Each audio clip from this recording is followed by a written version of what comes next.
Brooks, thank you very much. Chris Sheeran, Frank Isola back here in our ES Network studios. The 4-game losing streak overall is history. The 6-game losing streak in Salt Lake City is also history.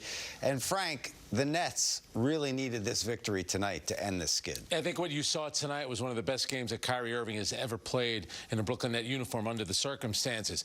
4-game losing streak. It's a back-to-back. You don't have Kevin Durant. We talked about in the pregame. All the excuses are there to lose the game. We know the way the league treats back-to-backs now. Look what happened with the Warriors tonight.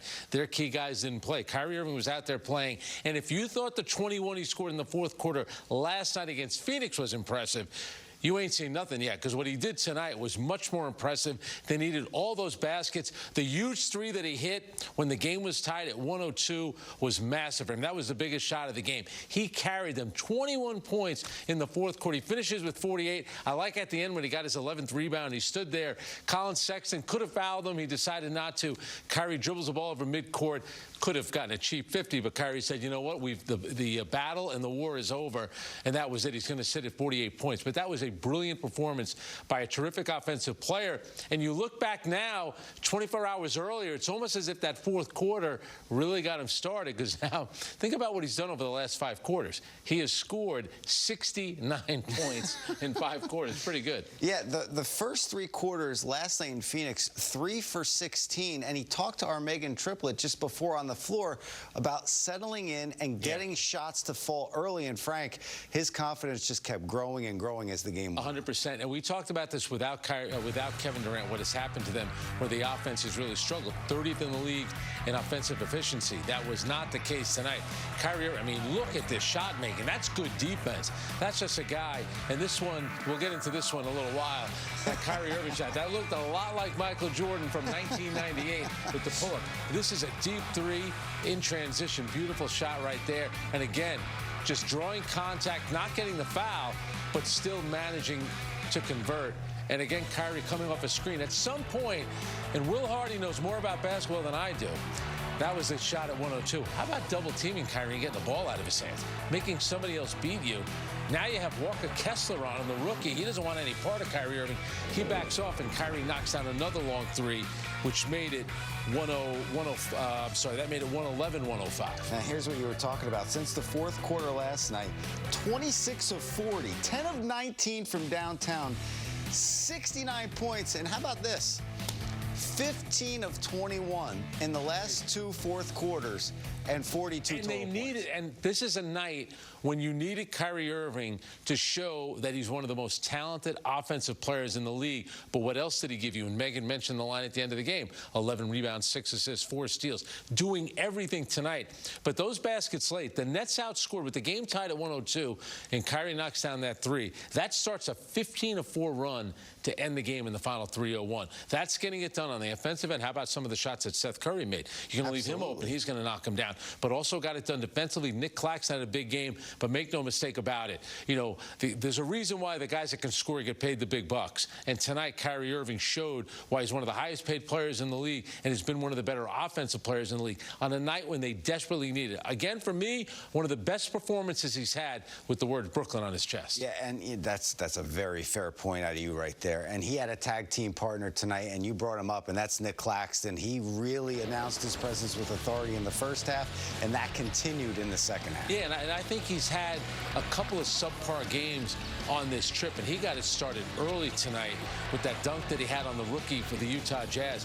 But he just runs the court, hangs around the basket. Here he is blocking shots left and right. He just says everything. Colin Sexton coming in there.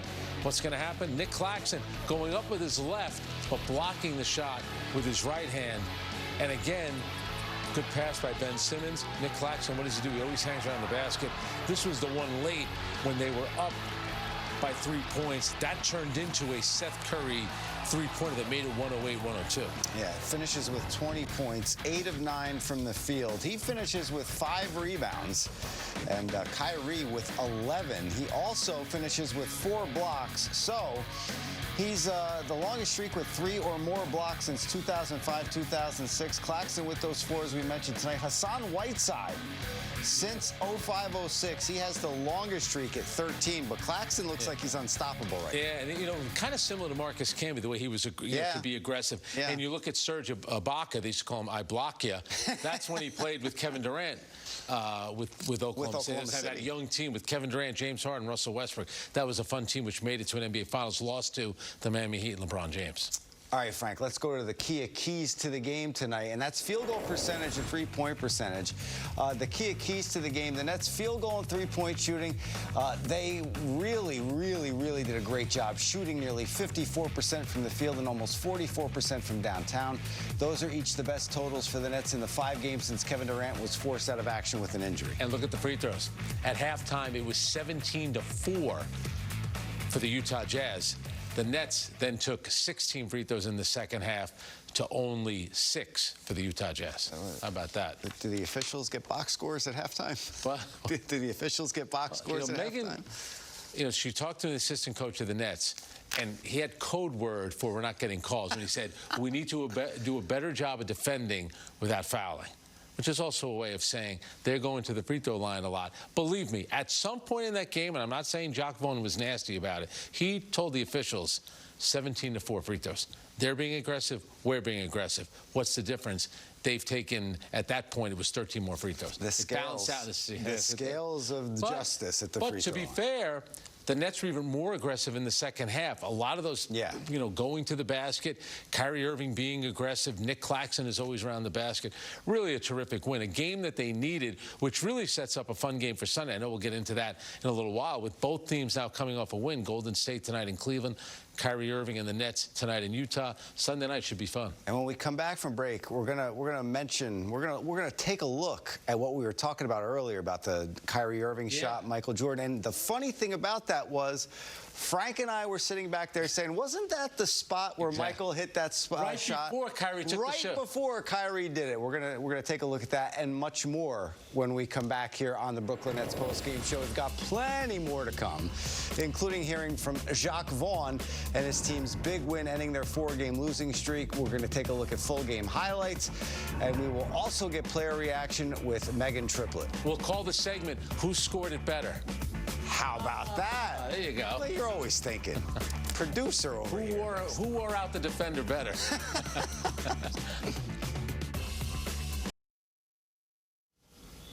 All right, we're going to go back to 1998. This was eerie, Frank. Extremely eerie that we were talking about it, and then it happened. Here's Michael Jordan putting Byron Russell on skates. Same arena, same end of the court. I was at that game, by the way. And you watch Kyrie Irving tonight. You take it away, Chris. Little push-off, little step back.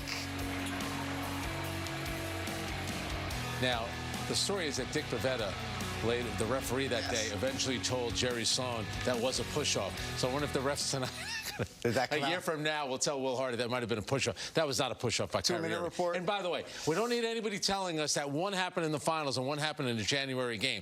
We know that. We get it. But the shots were very similar. It was kind of eerie that it was at that same end of the court. And even the motion. And we were talking about it at that specific time, right? Even the motion that Kyrie Irving showed, channeling a little Michael Jordan. There was a guy wearing a Duke jersey tonight, Kyrie Irving's Duke jersey. Michael Jordan was North Carolina. So maybe that's the one difference. All the parallels. 100%. Everything is there. Tobacco Road in Utah. We know the game wasn't as big as Game 6 of the '98 Finals. We know that. Thank you. All right. Thank you. Thank you for covering that, by the way, because you know that was going to happen. All right, let's take a look at tonight's game highlights as the Nets end their 4-game losing streak. Second quarter, Claxton hands over to Irving, hits the pull-up 3. Nets go up by 10. Jazz with momentum, though, now only down by 2. Clarkson drives and hits the floating jumper. This was a seesaw battle in the first half, Frank. Yeah, and that's coming off a back-to-back. You're wondering, will it finally catch up with them? It never did. And look at a long defender. Lauri Markkanen on Kyrie. Kyrie getting into the paint. How many times have you seen him make that shot? And that's with a long defender. I'm still was able to convert it. Colin Sexton driving, kicks out. You love that pass to Markkanen. That's a great pass. Terrific play by Colin Sexton. Third quarter, Nets moving the ball around. O'Neal feeds it over to Joe Harris, who's getting hot from 3. Over his last 2 games, Frank, he's hit 7 out of 10. Started the third quarter by knocking down his first 3 three-pointers. Nets with the ball, they turn it over. Mike Conley picks it up, takes it the other way, hands it off to Walker Kessler for the monster dunk. Jazz up by 6. Later in the quarter, Curry finds O'Neal. He feeds it to Yuta in his spot. Look at Yuta. He knew the minute it left his hand that it was going in. He started retreating on defense. Now, Utah answers. Conley passes it over to Sexton. Anything you could do, I could do better. Jazz up by 1. Move to the 4th, and this belonged to Kyrie Irving. That's down by 2. He's with the ball, knocks down the step-back J here. This is the one we just featured. And let's back up for a minute. It was tied at 83 going into the 4th, and Kyrie Irving started the 4th quarter in the game, and all those points were so huge and so important. Clarkson cuts the lead to 3 with the step-back 3 there. Next, Clarkson feeds Markkanen, who drains a 3. This would cut the Nets' lead down to 2 with just over 4 minutes to go. Later in the quarter, here comes Irving again. And this is after Jordan Clarkson had tied up with a nice drive to the basket. This was big. Why not double team? Get the ball out of Kyrie's hands. I understand that's a deep 3. Mike Conley a little late on the closeout. Terrific shot by Kyrie Irving to give the Nets the lead for good. Jazz still in it. Clarkson to Markkanen again for 3. They're down by 3 after that one there. Next, Irving with the ball. And this was good night, Gracie. And again, Ben Simmons setting the screen. Now there's a rookie Walker Kessler on him. Kyrie steps back. Why are you backing off Kyrie Irving there? He's already just made a long 3-pointer. 21 points in the 4th for Kyrie, and an assist too. Right here to Seth Curry. So Irving responsible for 24 of the Nets' points in the 4th quarter. They scored 34. He was responsible for 24 of those. Nets win at 117-106. Irving with a season-high 48. He also has 11 rebounds, 6 assists, and 4 steals. Not pictured moments ago. Jacques Vaughn talked about his team's big win. Total perseverance from this group from beginning to end. I think we started the game really well, which gave us some confidence. We were down at half, but I thought we felt good. I think we fouled a little bit too much, the offensive rebounds going to halftime, and then we were really steady in the second half, both offensively and defensively. So, it's told this group, impressive win. This is a tough place to play, and against a really good team, it's a good win. I mean, you tied going into the 4th, tied a bunch of times. Yeah. Can you just take us through about that 2-minute span where I think it's 102, what have you, and then you kind of put a little distance in there. Yeah, a big part of it was pick and roll play and getting involved who we wanted to be involved. I thought the spacing was good, similar to, the Phoenix game where we were able to capitalize. 34 points in the 4th. We shot over 43s tonight, so that's that balance and mix that we were talking about. Guys made plays at the rim, available for their teammates, and guys made shots. And that always helps. 23 points for them in the 4th, so we were doing it on both ends, Brian. Kyrie had 21 again in the 4th. Second night in a row that's happened. Jacques, was this just a matter of him saying, hey, we need this, I'm the guy who's got to deliver, and then taking care of business late? I would say yes. The fact that I thought you saw from him throughout the course of the night just different segments of the game where he really put his imprint on what we were trying to do offensively. And it paid dividends, especially in the 4th quarter. Like, we put the basketball in his hand, we played pick and roll, we gave him space, he made plays off the bounce, early plays in transitions. Those threes are tough to guard, but definitely he did a lot for us again in the 4th, and good thing teammates rallied around him early in the game, and we were able to take advantage of that 4th quarter scoring by him. Jacques, you guys didn't shoot your first free throws till 4 minutes left in the first half. So I mean, do you look at that as just the flow of the game, lack of aggression going to the basket? I mean, just because you made up for it, it seemed like in the second half. Yeah, if I get fined, are you, Brian, and Nick, are you guys splitting the fine, or are you trying to get me Talk about your career in Utah. I think that's just a tax write-off, right? Oh, I love it. We talked about the foul discrepancy at halftime a little bit, but we were going to continue to battle through that. And I think it was, we were pretty aggressive trying to get to the rim and get free throws, so we talked about it definitely at halftime. It's just going to be us continuing that balance. If we don't have threes, we do want to get to the paint and get to the rim. But I'm going to save some money, especially on the win. And then 40, I think you talked about this being no hard number. I mean, 41 threes. Kyrie, obviously, you're not expecting to go off for 48 every night. So I guess what can you take from this that's more replicable than just his performance tonight? Yeah, I think overall our energy and our enthusiasm to compete, I think that was the biggest thing. Whether it was in the huddles, we were extremely vocal and communicative tonight, talking to each other on the floor. Even when we had segments of zone, which kind of forces you to communicate and talk, I just thought overall our spirit was really good, and we got rewarded for it. Did you think the zone early, did that play a role in kind of getting guys to open their mouths and point and talk and communicate and be on the same page? Yeah, we definitely talked about that, Brian. We talked about that this morning doing film. We watched some clips of zone and really said to the group, this forces you to talk and communicate. And you could see guys on film doing that. So hopefully we carry that over when we go to man. That communication is still needed. But this group is growing, and they deserved and did the work to get a win tonight. Was it my message, or did you intend to put the ball in Kyrie's hand more often or a higher percentage of plays, what have you, possessions, than you have been doing, or was that just kind of the nature of the game and the ball just found him? No, I think, in the fourth quarter of Phoenix, we really found a good rhythm, and the spacing that we had, we wanted to go back to that. His ability to play pick and roll is just going to garner so much attention, especially when he shoots the three ball. We got bigs who are able to catch in the half roll and play make also. So putting shooters around him, Seth, Joe, Royce, Yuta, it's pretty lethal when he has the basketball in his hand and is playing pick and roll. So then that means if he's got the ball, assuming they're on the court together. Yeah. If he has the ball, Ben isn't going to have the ball. You're going to use him more in like the dunker spot in a roll position. Is that what you plan on trying to do? Yeah, it was great. We were able to have a little bit of both, with Kai having pick and roll in his hands, Ben setting sometimes, and Nick being in the dunker. And so what that does is hopefully if they do trap Kai, then Ben's able to play make with two shooters with Nick at the rim. We're growing to being able to be in comfortable positions with Ben and Nick. That was part of our shoot around the other day, is getting them be in perfect position so that when dudes make plays, we can capitalize. Joe told us last night that you were open and completely honest with this group after the loss. And he said that the players took it on themselves and said that they had to step up to the challenge. To see the team respond like this, and I know you had some lapses, but to see the team respond like this when you guys have gone through so many ups and downs, what does it just mean as a head coach to see them with the good spirits and, just that listening?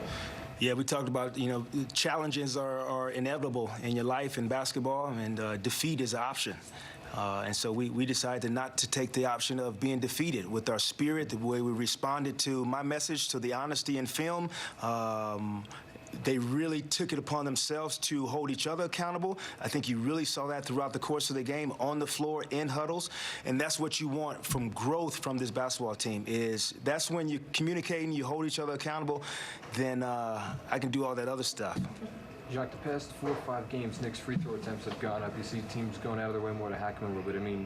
Is that a concern at all to you? Was it kind of maybe inevitable in some ways? Just what's your thought on that? Yeah, I'm going to kind of take the other spin, Alex. I think teams are like saying if Nick gets in a position to be fouled, go ahead and foul him. But I think he's being extremely aggressive. And so he's being aggressive, whether the drives to the rim, his drive, that guy, he doesn't mind being fouled. So I'm going to take the opposite approach and say he's been aggressive.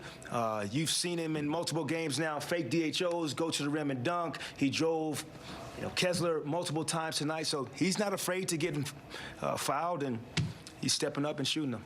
And for Nick Claxton, it's 11 straight games now with 3 or more blocks. Is it something that you're just used to? What's your reaction to seeing him be that rim protector? Because now it just seems to be so common. Yeah, it's great that he's taking pride in it, and I think he sees the impact that it has on our team. I think guys are relying on him, and I think that's a good space that teammates believe in you, how you can protect the rim. That's the first thing we talked about when we walked in the huddle as coaches, is the impact that he's having on both ends of the floor. So thankful for him and appreciate, back-to-back, giving us all he had.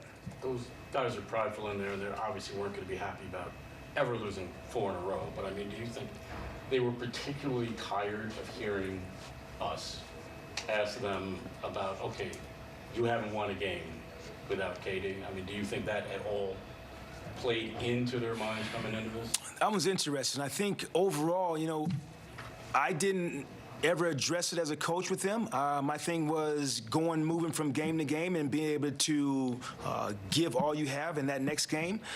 So we never said anything about how many games we lost in a row. Conversely, when we won a bunch in a row. And so that's the approach, to take pride in being able to do it every night, no matter what situation it is. On the road, at home, who's available. It fits into our bucket of, create no excuses. This was the most important game because it was today's game. Well, I know you didn't mention it, but we are. So I'm asking, could you tell that it was something that was just grating on them, they didn't want to hear it? Asking the coaches how did guys warm up, how did they feel in the huddles, how did they feel in the locker room, I thought our group was really focused tonight. So what that meant, if you guys want to keep pushing them towards being more focused and locked in, I'll take that. We could do this as a collaboration. All right, guys. You want us to pay your fine. And coach. Yeah. And coach. Yeah. Fine and coach. Everyone wants and then we can go to dinner. Then we can go to dinner. Put me up on the spot. Frank, what gets lost in the Herculean effort, and you can get lost because of Kyrie's Herculean effort in this game with 48 points, but it's the Nets allowing just 23 points in the fourth quarter and allowing the Jazz to shoot just 35%.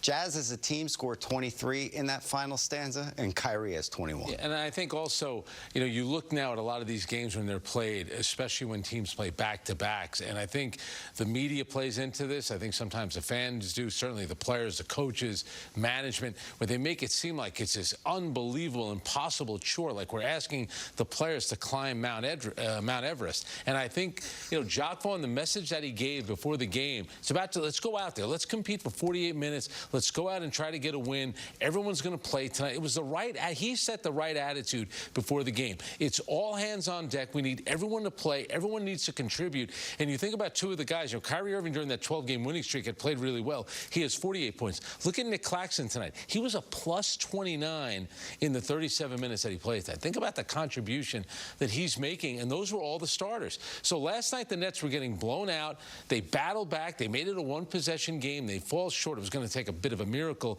to win that game. So I think we're so used to now, it's the second I have a back-to-back. All right, they're going to get crushed the next night. Some guys won't play. They won't be into it. I got to give Jacques Vaughn a lot of credit for this game. Getting the team ready mentally to play and not succumbing to the idea that it's a back-to-back. They didn't walk from Phoenix to Utah. They flew on a beautiful charter plane. They got a night's rest. They were ready to play. Bravo to the Brooklyn Nets. This can be done. I'll see your Jacques Vaughn with the rallying cry, and I'll raise you Kyrie Irving, because someone actually has to lead by example on the floor. And, you could talk about the 48 points, but we saw him at certain points in the game. We pointed out to each other as we were watching it, hey, he's pulling guys aside. He pulled Joe Harris aside at one point. He was actually doing things that Kevin Durant usually does on the floor. Kyrie really took this game under advisement, and I don't think he was going to allow the Nets to lose. Yeah, and I think if you go back again to that game last Thursday against Boston, I thought he played really well. Boston just had too much for him. Then you look at the fourth quarter last night, and then tonight for 4 quarters, Kyrie Irving really put it together, and you're 100% right. You can get guys to play hard. You can get guys to fill their role, but there comes a point, and this is the NBA, it's a star-driven league, where you need guys that are special players to show you why they're special, to come up with moments like that. At 102 all, you need Kyrie Irving to step into a long three, knock it down. The next time he gets the ball, when they're up 3, he knocks down another three-pointer. That's what you need. That's what separates, the really good players from the all-stars, and the next level up on that is superstars. And tonight, Kyrie Irving, who's been an all-star in this league, has been NBA champion, he played like a superstar. See, you should be able to Gronk spike after what you just said right there, because everything was 100% right. We're going to step aside, take another break. No, all the time. Take a break here on the Brooklyn Nets postgame show. When we come back, we'll hear from Royce O'Neal, who had a bit of a homecoming. He started his career with the Jazz, first 5 seasons there, and tonight he got to compete against them back at home. We're back right after this. And Frank Isola back here in our Yes Network studios. The Brooklyn Nets win 117-106 over the Utah Jazz out in Salt Lake City. And Frank, we talked about in the pregame show how when Kevin Durant is out of the lineup, obviously certain guys have to step up. We saw that big time from Kyrie Irving tonight, but we have to see the secondary, tertiary players do that as well. Guys like Joe Harris, guys like Seth Curry, and guys like Royce O'Neal had a bit of a homecoming tonight. And you know, Royce O'Neal, when the schedule comes out, NBA players look at certain dates. When we're going to Miami is one of them. And for Royce O'Neal, when are we going to go to Salt Lake City? Because I want to put on a show when we go there. And I thought he was really good tonight. He finishes with 13 points. He was a +10. He was 3 for 8 on threes, but he also added 6 assists. He had a block shot.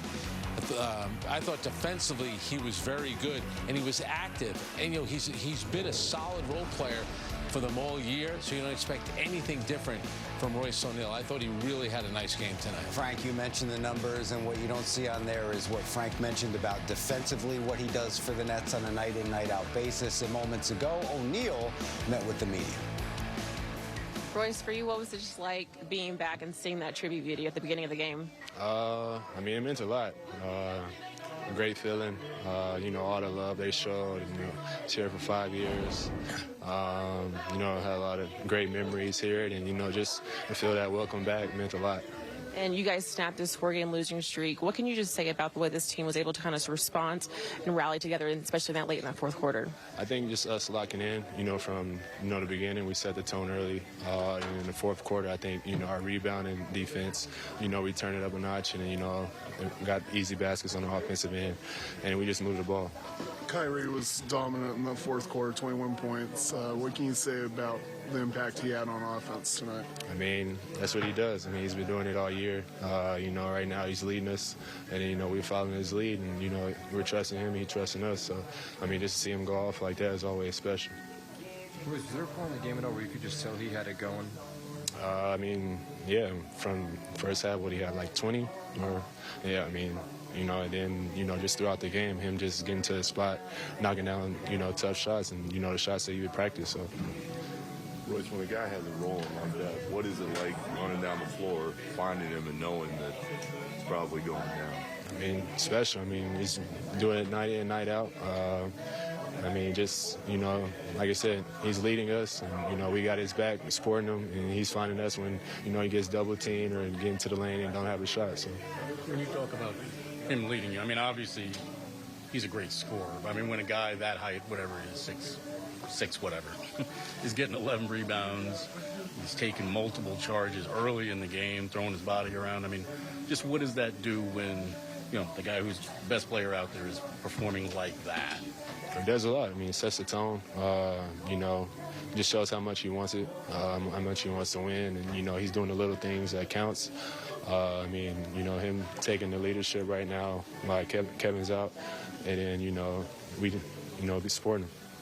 As you guys continue this road trip, what do you see as the biggest carryover that's going to be important and key? I think our defensive intensity, rebounding, you know, it's just taking care of the ball, limiting turnovers, and, you know, playing the right way. Everything that Royce O'Neal just said right there, the Nets are going to have to lock in on and be razor-focused on Sunday when they take on the Warriors. 100%, because that Warrior team is going to be rested. The Warriors are very good at home, but Royce O'Neal is the kind of player you need against Golden State because he could defend multiple positions. At the end of the game, you saw him exchanging jerseys with Jordan Clarkson, so you know he still has a lot of friends on that team. A lot of guys that he played with are gone. Donovan Mitchell, Rudy Gobert. That meant this performance tonight, this win meant a lot for Royce O'Neal. All right, Frank, we're going to step aside, take another break here on the Brooklyn to do that. But if the average fan shows up for a game and is threatening to beat up Dylan Brooks, by the way, Shannon Sharp's 54, Dylan Brooks is 26. Might want to grow up at some point. Wouldn't you be ejected from that game? Yeah, 100%. Right. Yeah. If you're a common fan, sure. It's ridiculous. But that's why I'm asking you. Even if it is, you think it's performative? But even if it is it's terrible.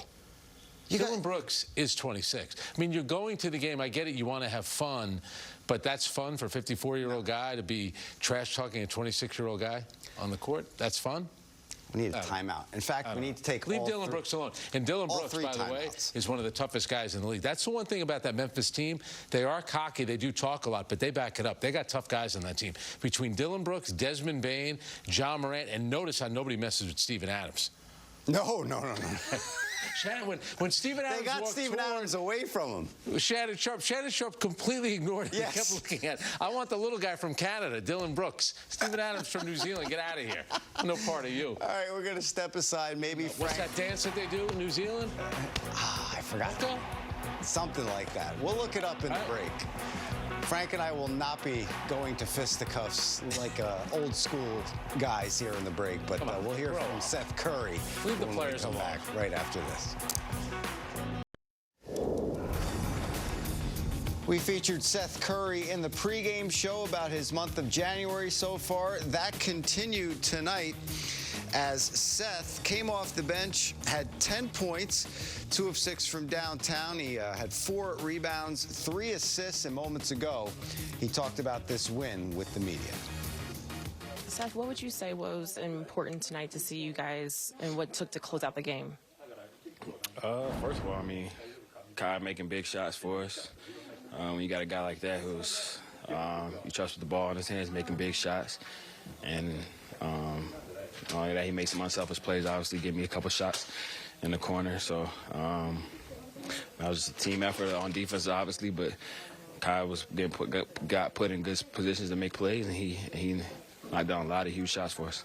You've seen Kyrie have games like this several times before, but for tonight, for him to go off in 48 points, another 21 points in that fourth quarter, Jock told us that he helps field all of your other teammates. What does that do when Kyrie can get going and lead the team? Well, that gives us confidence. Gives us confidence. We know we got the best player on the floor. So, we play a little bit harder on the defensive end. We work a little harder to set screens and want to make plays all over the floor. So, like I said, that gives us confidence when he's playing the way he is. And us at the same time, we got to make it easier for him, put him in good spots, get stops, run out, and take advantage of our opportunities with the ball as well. You guys snapped this 4-game losing streak, and Jock said it took perseverance, and that's what's going to be key as you guys continue out this road trip. What do you see as being the biggest thing as you guys move forward and place even more games without KD? We'll kind of figure out a way we want to play, figuring out some rotations, obviously. And I think the end of the second half of that Phoenix game, even though we lost, we kind of got some momentum playing together, playing well, competing as a team. And got to just keep that moving forward, watch the film get better, and continue to fight every night. And how would you say you've seen Nick Claxton's game just grow? It's 11 straight games now with 3 or more blocks, and he's been that rim protector. Yeah, he's been huge. He's been huge, giving everybody confidence to get in the ball defensively because, he's going to be there at the rim, protect us, and then he's also switching on the ball and playing great defense. So doing a great job on the defensive end all year, and offensively he's being aggressive as well, catching in the paint, making plays, setting good screens, and not afraid to go to the free throw line as well. So, like I said, it's a total team effort. Everybody got to play their part, and it's a gutsy win for us tonight. And you have your next game is in San Francisco. You're going to be taking on your brother. You've taken on him several times, but what the expectations with this Warriors group? They're a good team, especially at home. One of the best teams in the league at home. So it's always fun to match up with those guys. It's a good test to see where you're at. And that's really another 48-minute test. They come with a lot of firepower on both ends of the floor. So it's a fun matchup for us, a good test, and we're going to be ready to compete. That comes your way on Sunday here on Yes. When we come back, we still have some more work to do. Kyrie Irving put in some work in Utah, scoring 48 points, a season high for him. We hear from Irving next, right here on Yes. Frank Isola back here in our Yes Network studios. Frank, again, Kyrie Irving with a season-high 48 points, and it bears repeating his numbers over the last 2 fourth quarters, 15 of 21 and 42 points. Yeah, 21 points last night in the fourth quarter against Phoenix. Tonight, 21. No bigger shot that with the game tied at 102 all. It was Kyrie Irving with 3:01 left, knocks down that 3, starts the 15-4 run to close the game. He was spectacular. And since 1997, Kyrie Irving is the first net to go back-to-back fourth quarters with 20 or more points, and moments ago, he met the media. Yeah, I think we just limit our turnovers, and we capitalize on their mistakes, and we just stay poised. We talked about it yesterday as well. Seems like 18 hours ago, 20 hours ago, or something like that. It's just about doing the little things. You know, when guys diving on the floor, we're taking charges. That makes a world of difference for our team. And just our preparation. You know, I just keep hammering home on these times that we get together as a team, and we need to come back and settle in. So I felt like we did that tonight. Obviously, I made a few more shots than I did in the past few games. That makes a difference, but I feel like we just played poised down the stretch and doing the little things throughout the game. We earned this win. Those little things get you going as well. I mean, you have 11 boards. I remember you taking 2 blocks a night. I mean, not 2 blocks. One charge, yeah. I think in the first quarter. Yeah, no, I talked about it yesterday. Just getting out of my own way and really thinking team first and, put my body on the line and leading by example. It's one heck of a thing when you could be one of the great scorers and obviously you play well on the offensive end, but when I could get it going on the defensive end, do the little things, it really, really makes a difference for me, and I'm dialed in. So it felt good tonight. Kyrie, obviously you've done a lot in your career, but what is it like when you're in that kind of zone late in the game, knowing that when you put it up, it's probably going in? Man, every night I try to put myself in that place, in that zone, specifically in the fourth quarter when it's winning time. But I just think the way we started off the game really made the difference tonight. And then the way we finished, I felt like we grew as a squad. I trusted Seth in that corner 3. There was a few possessions where we just got a good shot attempt up, and that carried us through tonight. So I'm proud of the guys. Obviously, it's one win, but when you're on a bit of a losing streak, everything could feel exacerbated. Everything could feel like it's pressure, but I feel like we're rising to the challenge, and tonight we proved it on the road. Where are you going off? I mean, probably unrealistic to expect you to drop 50 each night going forward until Kevin comes back. I don't think it's an unrealistic expectation, but go ahead. I'm joking. Just what can you guys take with you as a group from tonight, given that it's probably not realistic for you to have a night like this every night? Yeah, with no offense, obviously. Yeah, no. I appreciate that. Just guys playing with confidence and it not wavering. We talked about it yesterday, but now isn't the time for anybody's approach to change. You just got to do the little things to prepare. Just lifting on your extra time, on your downtime, getting extra shots up, and just staying ready when your number's called. That's the identity of our group, and we just got to keep it up. You mentioned several times how much trust you have in the other guys. Seth hit a couple shots. I know how much faith you have in the group. Late in that game, was there a thought of, hey, I just need to take over a little bit and hit these shots and lift us up when we need it? Yeah, I have the trust from Jock to be able to make plays down the stretch. And, he comes to me and we talk about it. And I think we've been able to develop a dialogue that, it continues to grow game to game. So it gives me a lot of confidence, in the fourth quarter to be able to perform that way. My teammates looking to me as well. And when the ball's feeling good in my hands, still want to get a great shot. That's better for our team. You said many times it's never a one-on-one matchup in any game that you're playing. Having said that, Sunday is the Warriors. You get to play against Steph. How much do you enjoy the challenge that he brings from you through the years? Yeah, I could load up on a bunch of superlatives for Steph, how much we match up and how much I enjoy that. But it's a team attitude that I'm having coming in Sunday, and that's really the foundation of us growing throughout this process right now. We're in, me getting out of my own way and, allowing the other guys to help and taking this journey day by day. So the ups and downs are going to come and go. But we just have to stay poised and stay consistent, and it starts with me showing up every day and leading by example and just putting my body on the line and doing whatever it takes to win. So, feels good.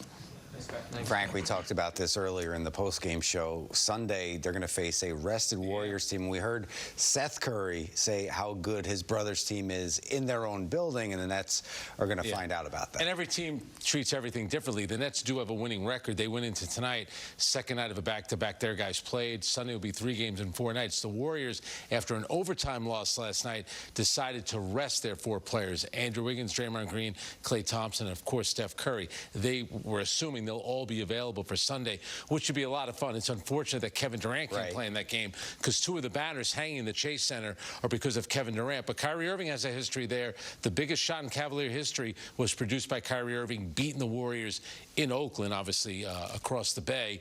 And, of course, the Seth Curry, Steph. It should be a lot of fun because that Warrior team, like Seth had mentioned, very good at home. They have really struggled on the road. Remember, the Nets blew them out pretty recently, but Sunday should be a lot of fun. All right, Frank, that's going to do it. Coverage of Sunday's matchup between the Nets and Warriors will get started at 8 o'clock on Yes and the Yes app with the FanDuel pregame show. Frank will be here with Bob Lorenz, and tip-off is set for a little after 8:30. What kind of reunion will it be for the Curry brothers? Like Frank just said, will Kyrie Irving keep his momentum going? Those are the two big storylines to look out for. That's all for the postgame show.